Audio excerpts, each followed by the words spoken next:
Va ora in onda Filo Diretto. Buongiorno Luigi, a te la linea. Grazie Sveva e grazie a Radio Libertà. Noi siamo l'Ufficio Rapporti Sociali dell'Associazione di Volontariato al servizio del cittadino. Ci troviamo a None, in via Volvera 3. Siamo presenti il martedì, il mercoledì, il giovedì e il venerdì dalle 14 alle 16. Chi volesse mettersi in contatto con noi può chiamare il 328 07 15 232 oppure inviare tramite email che è uff rapporti sociali @libero.it, tutto minuscolo e attaccato, quindi uff rapporti sociali @libero.it.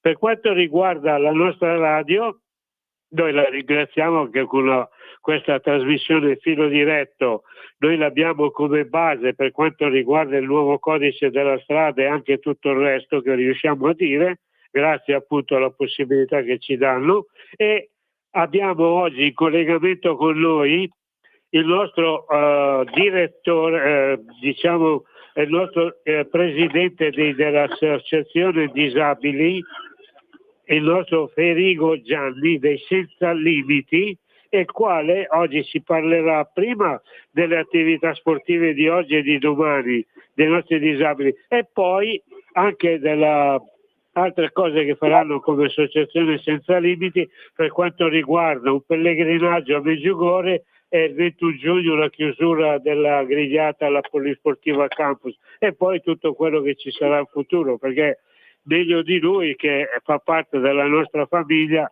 nessuno ci può spiegare. Sei già in linea Gianni oppure? Sì, sono in linea, che stavo ascoltandoti così quindi allora Gianni, visto che mi ascolti poi ti lascio parlare tranquillo, che ci spieghi cosa hai fatto stamattina, cosa farai domani e come farai a dare le indicazioni appunto sia per Medjugorje, il 21 giugno la chiusura della grigliata e poi quello che c'è in futuro. Gianni, vai tranquillo che nessuno ti interrompe, ti interromperò io per dare poi la possibilità di proseguire nella trasmissione con l'architetto Arturo Caligaro, perché oggi abbiamo delle notizie abbastanza importanti come sempre. Vai Gianni, grazie di tutto e un bacione a te e a tutti i nostri grazie a voi, perché senza di voi queste cose non potremmo farle. Comunque buongiorno a tutti, io sono Gianni, un responsabile dell'Associazione Senza Limiti. In pratica stamattina volevo comunicare che in pratica cosa stiamo facendo. Allora, stamattina sono andato con i ragazzi in piscina, sono appena uscito dalla piscina a Trecate a fare gli allenamenti. Stasera abbiamo un gruppo dei nostri ragazzi che fanno il saggio di ballo, quindi anche stasera abbiamo una quindicina di ragazzi che loro hanno tutto l'anno, fanno balli di gruppo e questa sera c'è il saggio. Domani mattina partiamo con il pullman e andiamo a Biella con le due squadre, la A e la B di pallacanestro, e andiamo a Biella per fare la finale del basket. Se domani va bene, in pratica potremo essere campioni d'Italia, altrimenti siamo anche secondi, che noi siamo anche contenti lo stesso, perché anche arrivare secondi a livello Italia ci fa piacere. E poi abbiamo l'altra squadra, che è quella della B, che loro giocano anche loro per il quarto posto, quindi se vincono arriveranno quarti anche loro con la squadra della Serie B. Poi sempre domani mattina un altro gruppo di ragazzi, 8 ragazzi, vanno a giocare a Novara a calcetto a 5, che è un torneo che ci hanno invitato della FISDIR, e quindi andiamo anche lì con il pulmino e vanno con 8 ragazzi.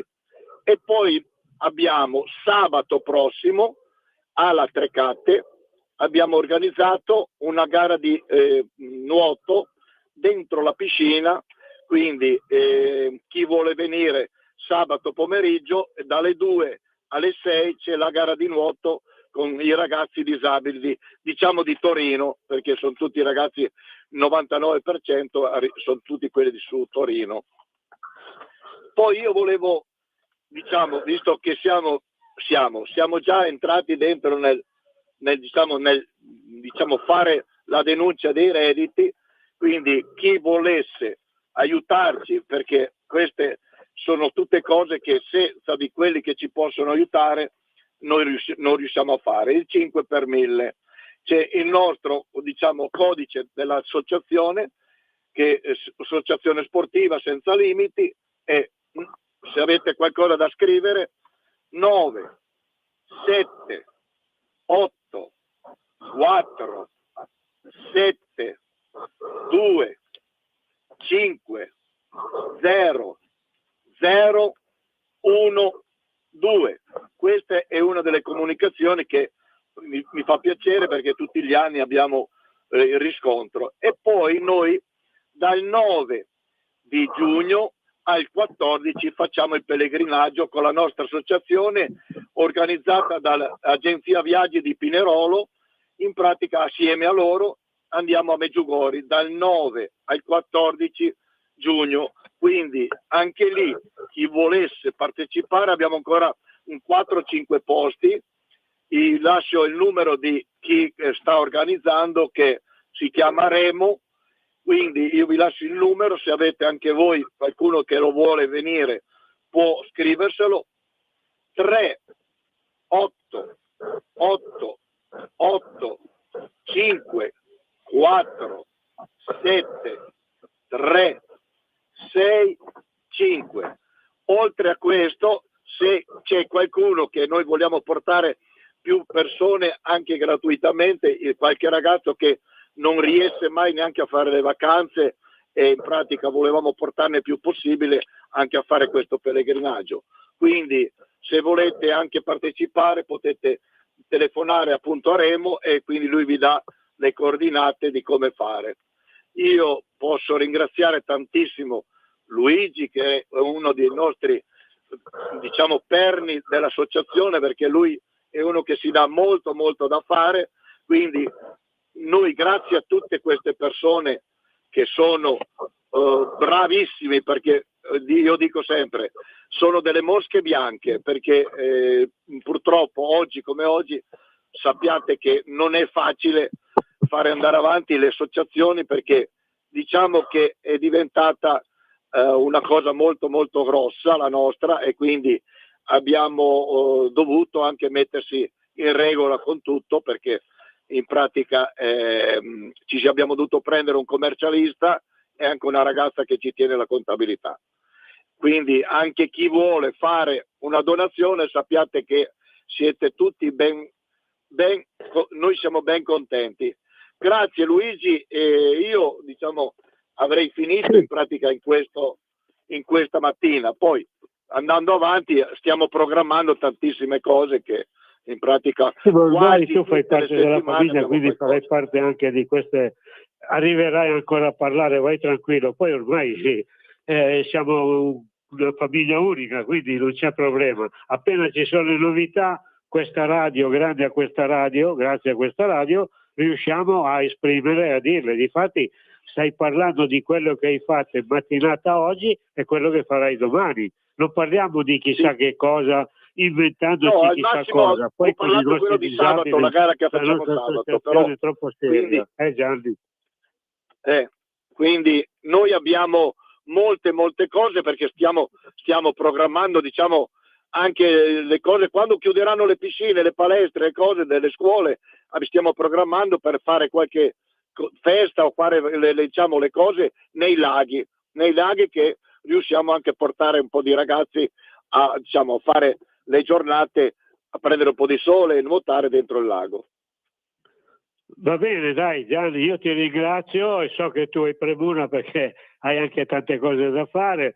Un bacione a te e a tutti i nostri amici, soci, e poi ci sentiamo prossimamente. Grazie Gianni. Ok, io ti ringrazio tantissimo dello spazio che ci dai. Grazie. Grazie a te, tanto è uno spazio che è questa radio che a me consente di poter distribuire a voi. Allora adesso, nell'attesa che la nostra Sveva ci mette in contatto con il nostro architetto Arturo Calligaro, perché voglio spiegazioni quest'oggi proprio, caro Arturo, politiche e tecniche, che c'ho 2 o 3 cose abbastanza gravi che interessano proprio già la mattinata che stiamo parlando. Appena ci sarà Arturo io gli darò lo spazio. Intanto vi ricordo che noi, ripeto, siamo a None, in via Volvera 3, al martedì, al mercoledì, al giovedì e al venerdì. E quando venite per appuntamenti presi troverete i tecnici o le persone preposte. Luigi, scusami, ti interrompo per dirti che c'è Arturo in linea. Grazie, molto gentile Sveva. Adesso finivo, che venite lì a None, perché per venire vi facciamo venire col personale presente, così risolviamo il problema contemporaneamente. Allora Arturo, io ti sto insaponando perché so che adesso poi dovrai incarrognirti un po', perché voglio che tu risponda alla gente o presenti alla gente cose politiche e tecniche, perché iniziamo. Intanto ciao Arturo, benvenuto, e poi ti do i 2 o 3 punti se vuoi della discussione. Grazie Arturo, come va? Bene, bene, un saluto agli ascoltatori, un ringraziamento alla regia e buona giornata a tutti. Allora Arturo, abbi pazienza, io ti do il titolo e ti leggo già anche le basi. Il primo titolo è che oggi, vedi che parliamo, come puoi riferire anche tu poi Arturo, che questa radio ci fa parlare sul momento di quello che succede di fianco a noi nello stesso tempo. Oggi a Torino, ecco perché voglio che tu dai una risposta politica e tecnica, che oggi a Torino per il Salone del Libro e avrà l'avventura, chi verrà oggi a Torino, avrà l'avventura di arrivare dalla Liguria o da Piacenza, finirà inevitabilmente nel cuore della rotonda Maroncelli, drammatica intersezione di Corso Trieste, Corso Unità d'Italia, Corso Maroncelli, come a dire, il gorgo sicuro, oltre al piacere per chi non è mai stato a Torino di avere come benvenuto il rudere del Palazzo del Lavoro. Dai tu un'informazione, cosa ne pensi? Guarda che la sto leggendo Arturo, non me la sono inventata. Spiega di cosa si tratta, così chi arriva, che ci sta sentendo in macchina, in radio, come vuoi, cosa ne pensi? Dai una spiegazione sia tecnica ma soprattutto politica, perché si parla del libro a Torino. Vai Arturo, poi ti do le altre. Sì, la rotonda Maroncelli è un annoso problema che incide sul traffico della città e della provincia. La rotonda Maroncelli si affaccia, per chi non è di Torino, allo sbocco della tangenziale e l'uscita, diciamo, sud di Torino nella direzione Moncalieri, Trofarello, La Loggia, Carignano, Carmagnola. Tutto l'interland torinese del sud fa perno su questa porta di accesso che è fatta dalla rotonda Maroncelli. Rotonda che è stata generata una ventina d'anni fa. Prima c'era un semaforo che causava code chilometriche per chi al mattino doveva recarsi al lavoro, la sera, al contrario la sera chi doveva recarsi a casa. La soluzione è stata immaginata con la costruzione di una rotonda che in qualche modo ha ridotto i problemi semaforici, ma visto l'ingente mole di traffico che gravita in quel nodo, ancora oggi al mattino le code arrivano fino sulla tangenziale e alla sera arrivano fino agli ospedali, fino al CTO e alla Regina Margherita per riuscire a uscire da Torino, quindi vuol dire circa 2 chilometri di coda. E la soluzione era stata prospettata nella pianificazione territoriale torinese come una conquista, con la ristrutturazione di quel palazzo che citavi tu, il Palazzo Nervi, un palazzo costruito in occasione di Italia 61, quindi siamo a 64 anni, costruito per quell'occasione e utilizzato per poco tempo e poi definitivamente abbandonato. un gioiello dell'architettura dell'ingegner Nervi, costruito proprio con i criteri del modernismo di quei tempi e che è diventato una cattedrale nel deserto assieme alla monorotaia di Torino, alla funivia di Torino. Quindi opere che sono state realizzate con denaro pubblico e che hanno funzionato solamente per pochi mesi. Detto questo, c'era un'ipotesi di trasformazione di questo Palazzo Nervi con la realizzazione di un nuovo supermercato che consentisse, attraverso gli oneri di urbanizzazione, di costruire un sottopasso in questa rotonda Maroncelli. Quindi eliminare la rotonda, costruire un tunnel come quello presente sotto il Lingotto o sotto Corso Spezia, che agevolasse l'ingresso a Torino e l'uscita da Torino. Quindi questi oneri di urbanizzazione non sono stati incassati e non si è potuto in qualche modo eseguire l'opera. Scusa un attimo. Non c'è, è andato via, adesso arrivo. Scusate, ma il fatto di essere nonno ogni tanto crea questi inconvenienti. Quindi dicevo che la rotonda Maroncelli non è stata realizzata, doveva essere superata da un sottopasso che non è stato realizzato. Questo cosa ha causato? Ha causato il fatto che ai mezzi pubblici, la gente che deve entrare e uscire da Torino, che deve usufruire di questo nodo, sia imbottigliata in code chilometriche. Adesso reperire le risorse per un bilancio come quello della città di Torino risulta difficoltoso per costruire quest'opera, anche perché una parte di quest'opera gravita su un altro comune, su un comune limitrofo che è quello di Moncaglieri. E le soluzioni quali sono state dei nostri amministratori? Quelli di mettere subito dopo o subito prima di questa rotonda un autovelox per limitare la velocità, non considerando che la maggior parte del tempo di attraversamento è limitato e con una velocità ridotta proprio per il traffico che c'è. Quindi questo è un problema che dovrà essere risolto dalle amministrazioni congiuntamente di Torino e Moncaglieri, reperendo risorse.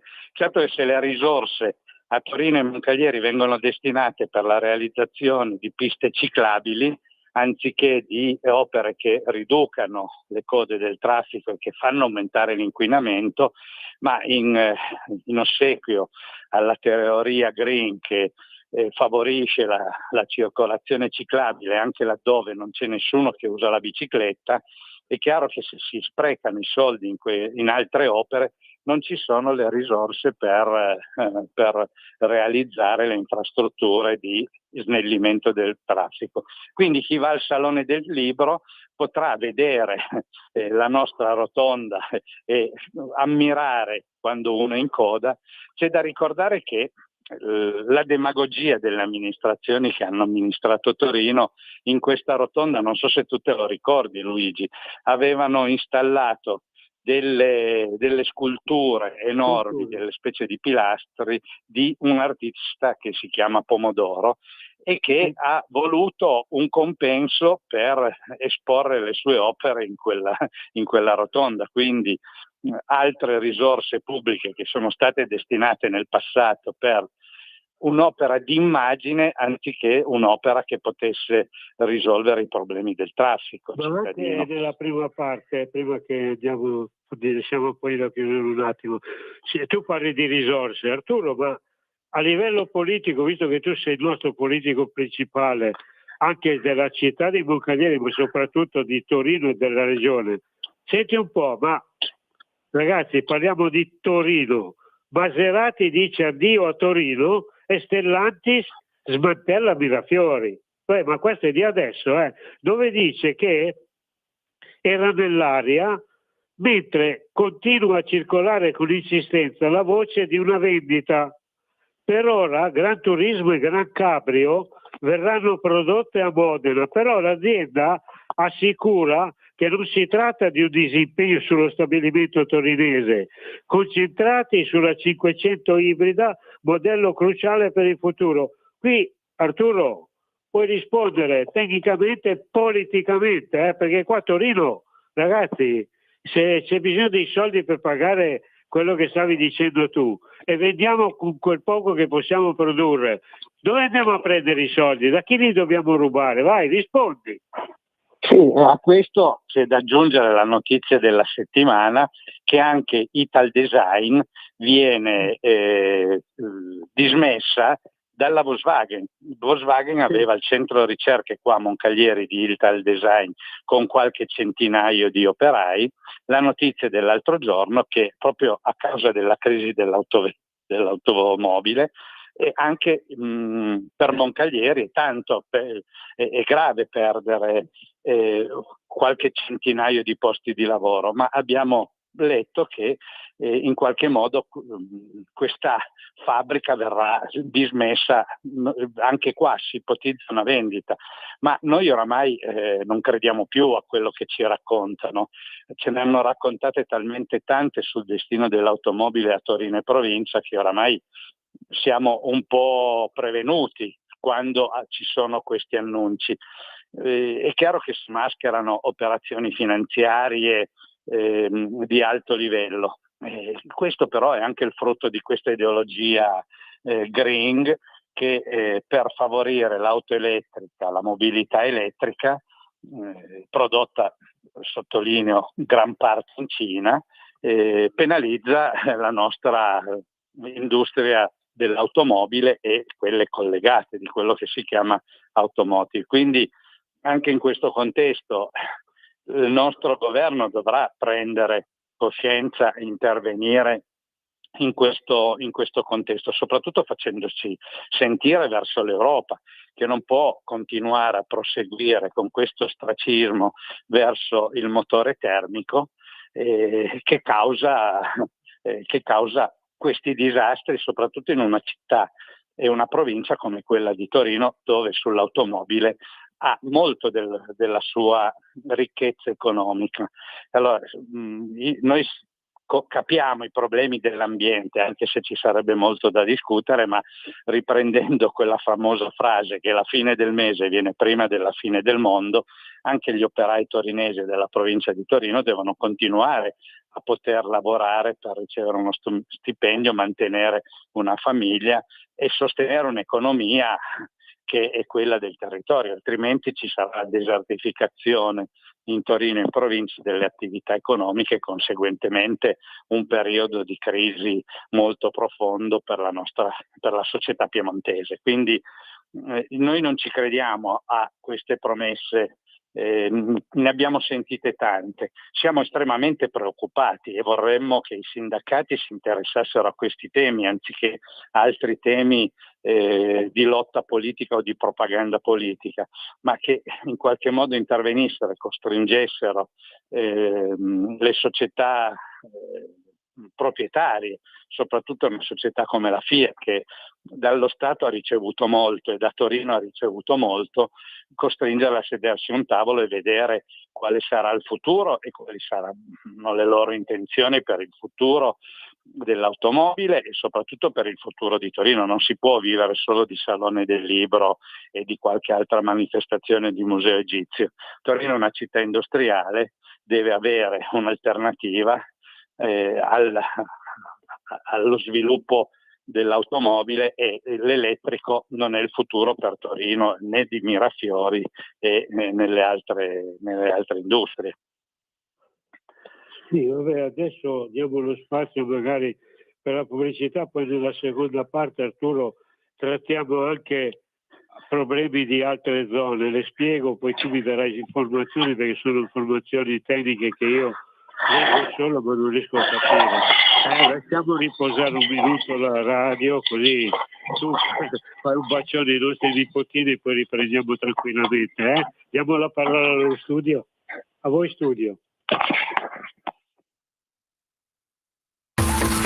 Ehi tu, non trovi più il segnale di Radio Libertà sulla tua radio DAB? Non disperarti, risintonizza! Sì, ma come? È facile, tasto menu, poi scegli il tasto corrispondente alla ricerca automatica dei canali, attendi qualche minuto e tutte le stazioni DAB della tua zona saranno disponibili.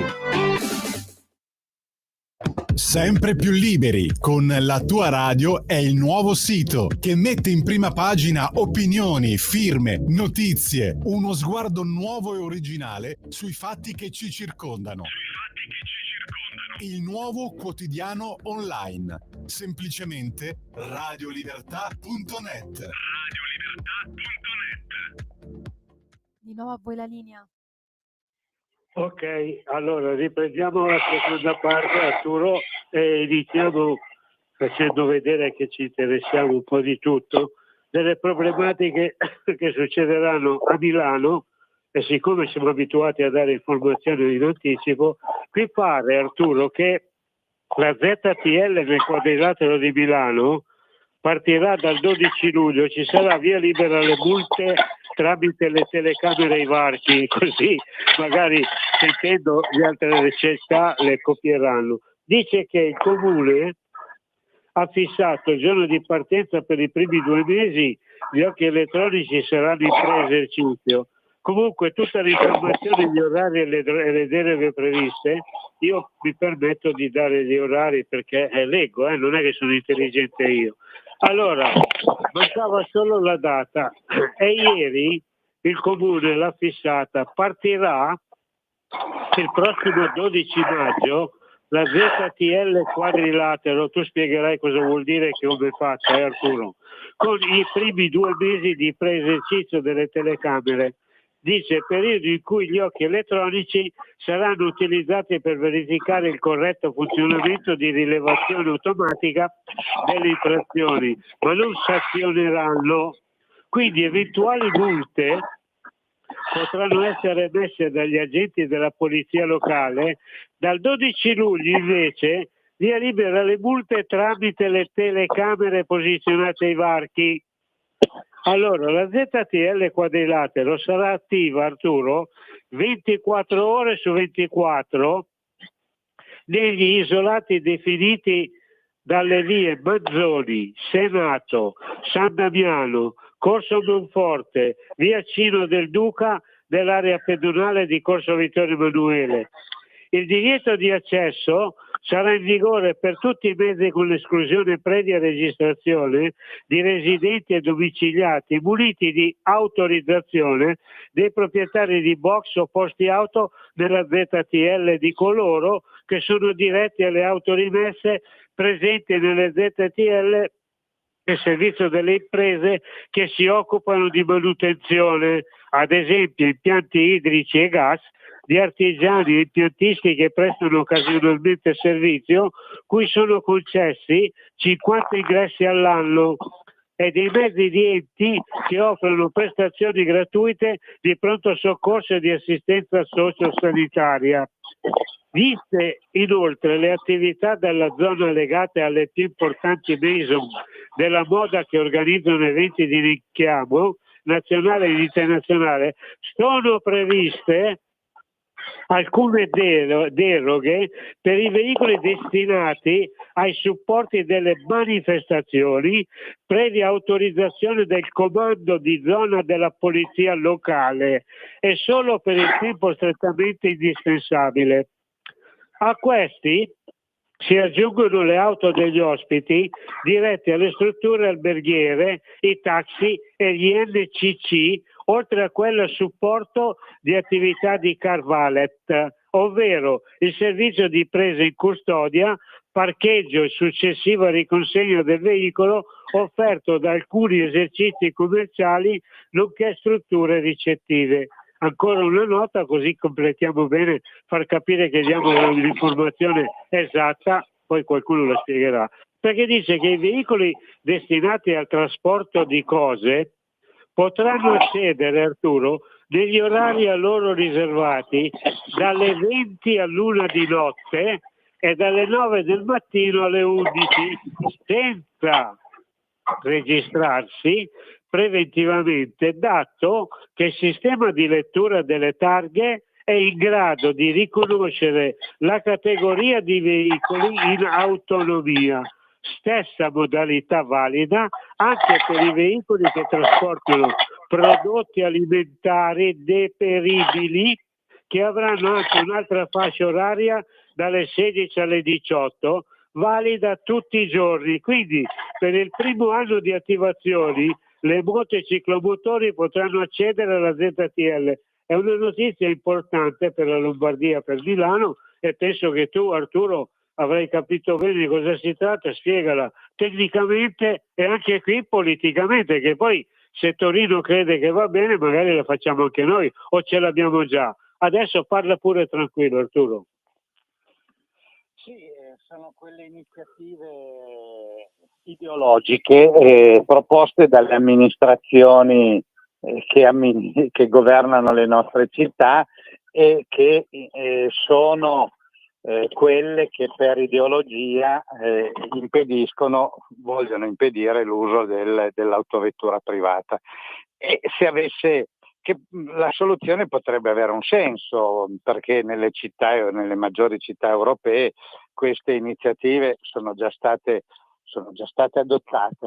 Scusatemi se vi interrompo. Purtroppo Volevo dirvi che ha chiamato invece... un'ascoltatrice dicendo che si sente un fischio e quindi Sì, mando adesso pronto? un jingle e vediamo di ripartire Adesso? meglio, va bene? Pronto? Ecco, sì, Sì, va perché bene. ha detto che non si sentiva bene, Arturo. Sì, adesso si sente? Sì, adesso io Pronto? sento, sì. Mando un jingle e vi richiamo perché mi ha Sì, detto questa ok. signora che si sente Ecco, un ha detto che fischio. Va bene. Montesigolo si richiama. Comunque io allora posso dire che le leggo perché dimostriamo che siamo in grado di parlare per quanto riguarda tutto il territorio italiano. Di Luigi, queste scusami, ti richiamo un sì? attimo, va bene? Andiamo un secondo in pausa. Ok.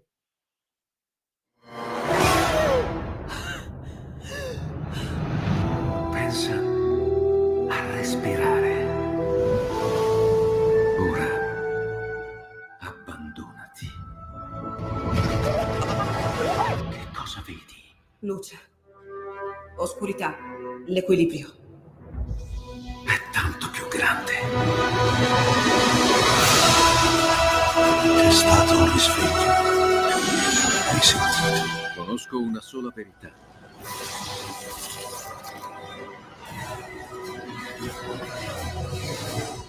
Movie Time ti fa entrare nel vivo del cinema, ti fa sentire come se fossi tu il protagonista del grande schermo.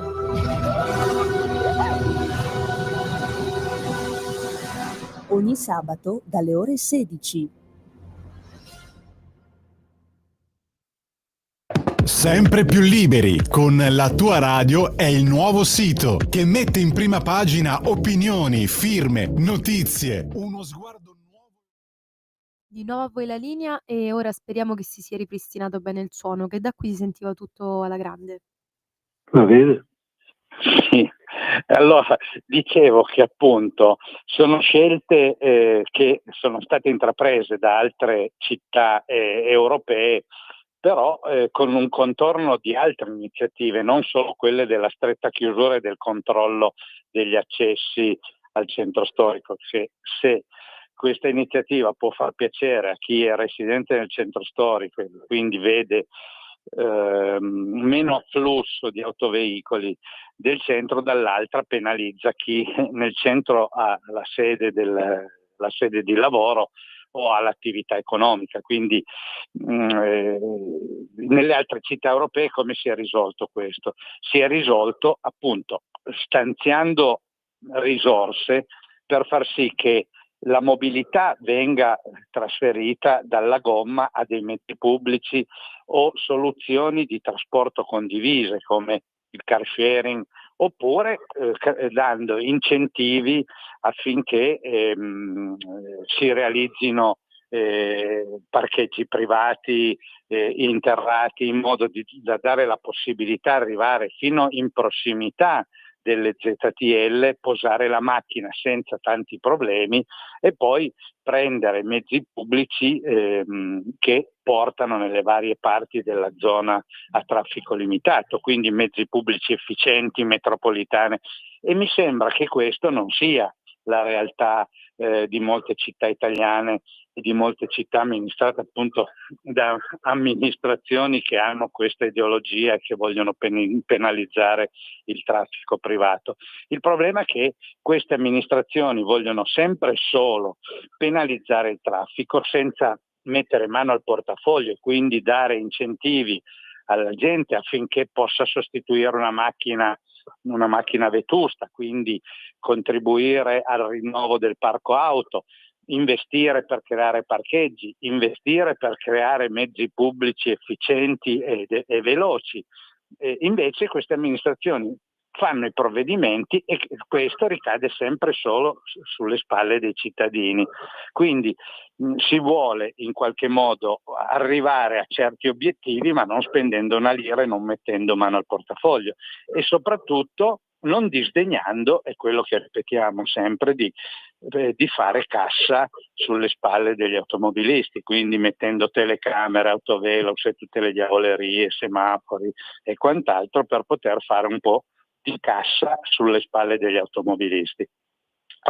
E poi queste risorse poterle destinare in quelle iniziative suggestive che vediamo nelle nostre città, non il Salone del Libro, ma le altre iniziative che vedono coinvolta Torino, iniziative che vanno sempre in direzione di privilegiare una certa ideologia e l'ideologia di una certa parte politica. Quindi anche questo provvedimento che viene preso a Milano, sì, in fase sperimentale, ma poi diventerà definitivo, anche perché per installare le telecamere occorrono notevoli investimenti anche sui sistemi informatici, poi di controllo e di lettura delle targhe, quindi necessitano di molte risorse che anziché queste risorse, anziché essere destinate, come dicevo prima, a altri interventi per favorire la mobilità, favoriscono solo la penalizzazione e la creazione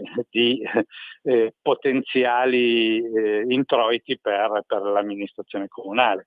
Questo verrà senz'altro copiato dalle altre amministrazioni di sinistra, perché non aspettano altro di avere un esempio importante da poter portare all'attenzione dei cittadini, di una parte dei cittadini e dei consigli comunali, e questa è la logica che sottintende appunto a questi provvedimenti: fare cassa, combattere la viabilità automobilistica privata, perché la loro mentalità è un po' quella dei regimi, dove bisogna costringere con provvedimenti la gente a fare quello che vogliono loro, non a rendere libera o riconoscere la libertà dei cittadini.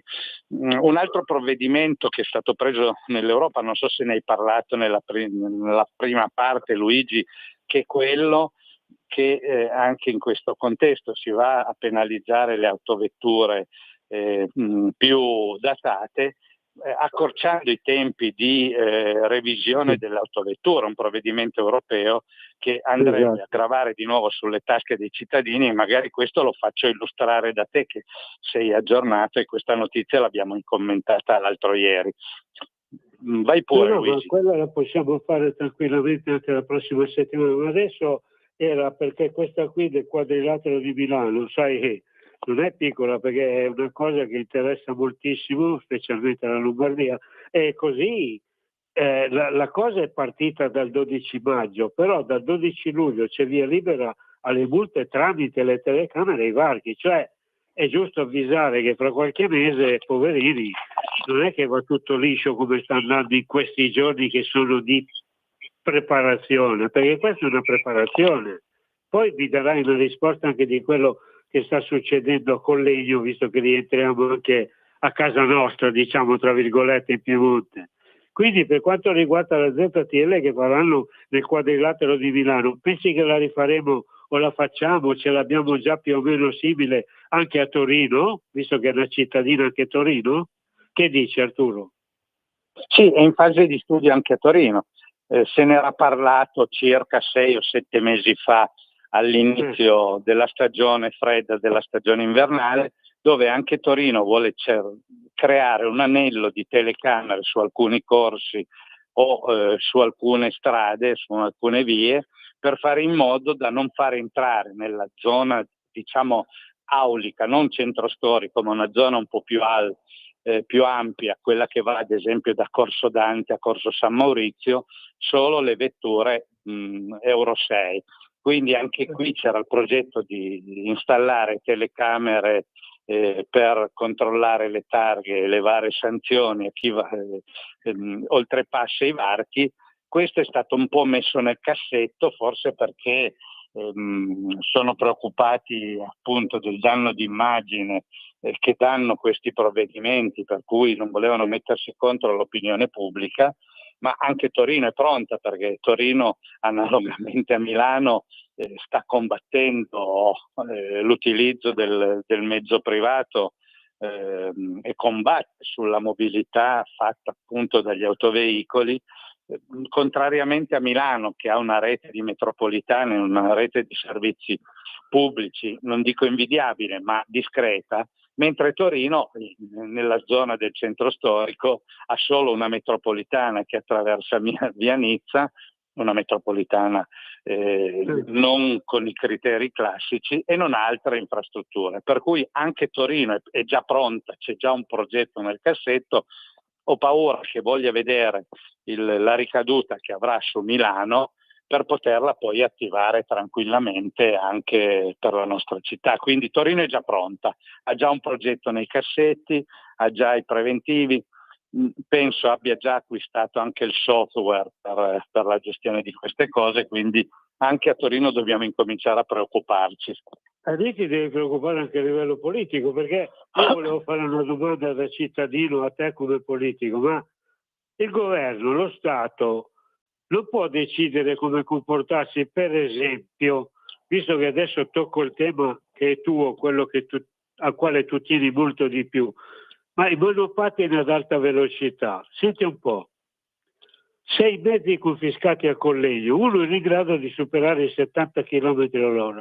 Allora, da inizio anno, la Polizia Municipale ha sanzionato, Arturo, 116 conducenti, di cui 55 multati per non aver indossato il casco, nonostante l'obbligo. E tu continui a tenere questo tema, però da lì a Moncalieri, ma qui è Collegno, non è che siamo chissà dove. Qui dice che gli agenti della Polizia Municipale di Collegno, è quella che avevamo quando eravamo lì come ACP, eccetera, hanno fermato e confiscato, Arturo, 6 monopattini elettrici fuori norma, perché dopo il sequestro avvenuto riguardante un mezzo in grado di sfrecciare a 60 km/h, gli agenti hanno confiscato un mezzo capace di raggiungere i 70 km/h.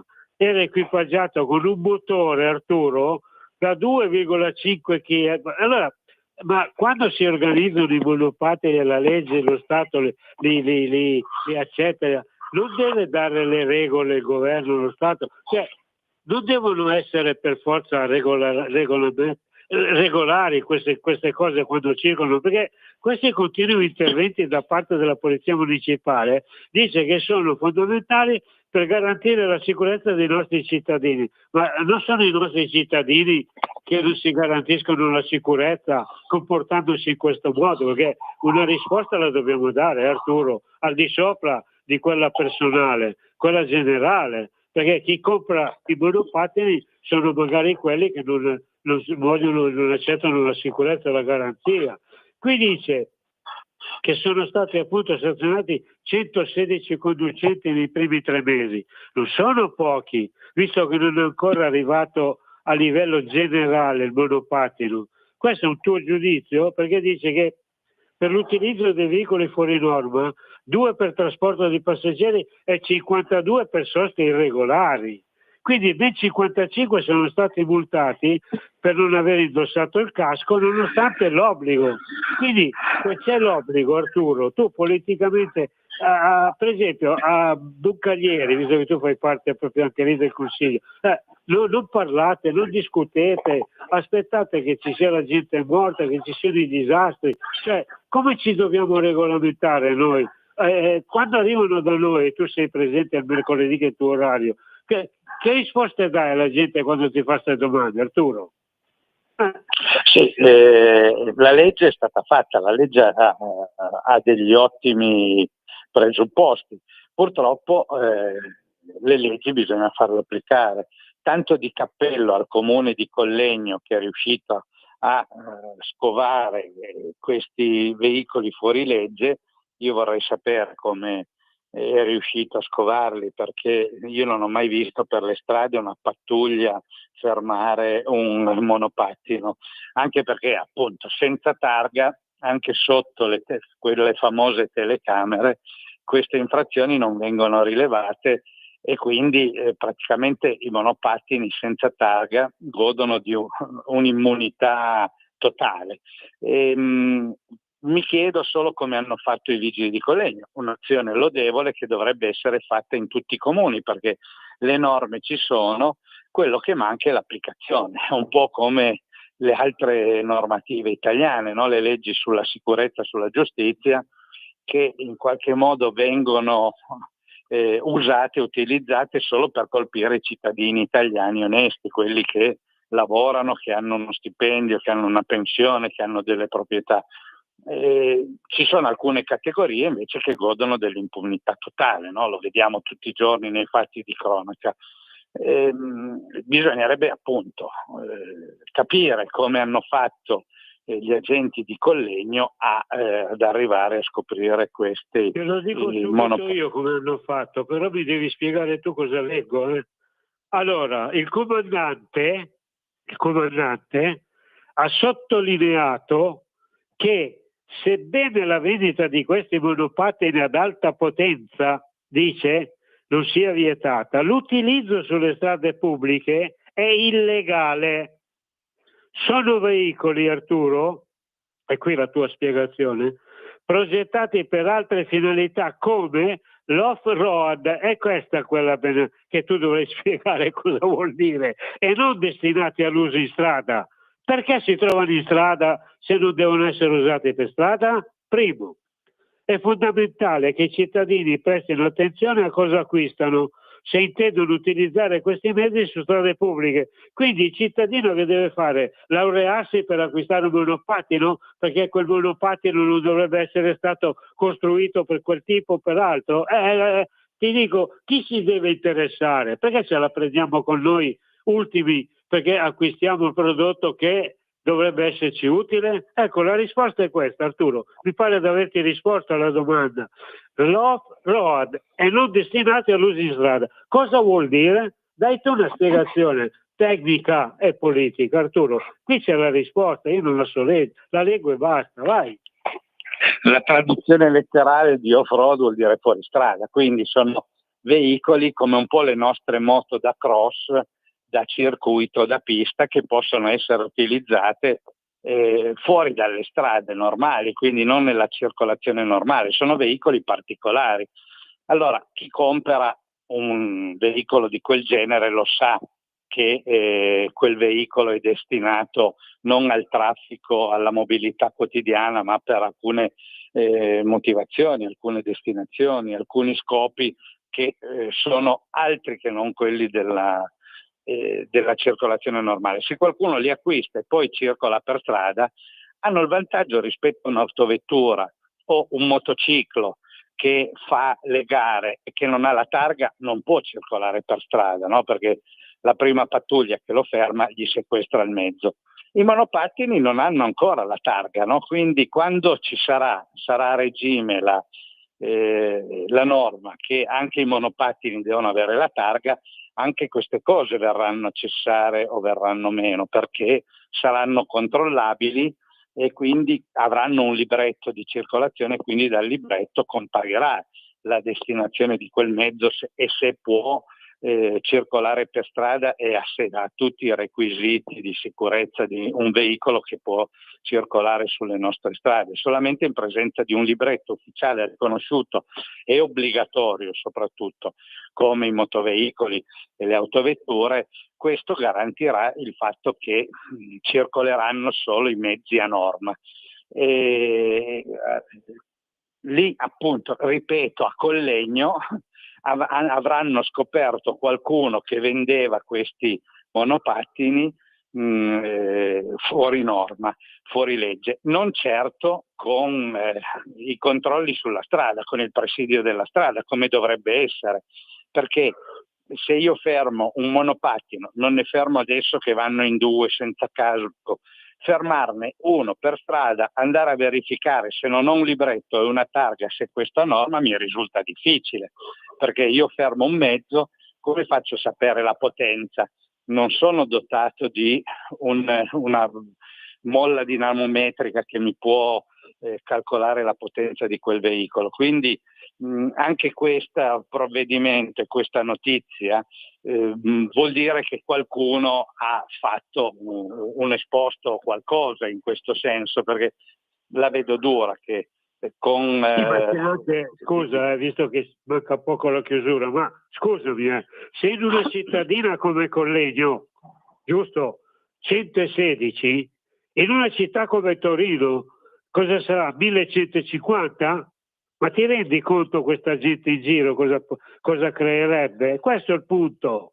Non mi interessa se e quando si fanno. Se tu usi un trattore, non è che lo puoi portare in via Roma il trattore per fare la passeggiata, o mi sbaglio? Però il trattore lo puoi acquistare.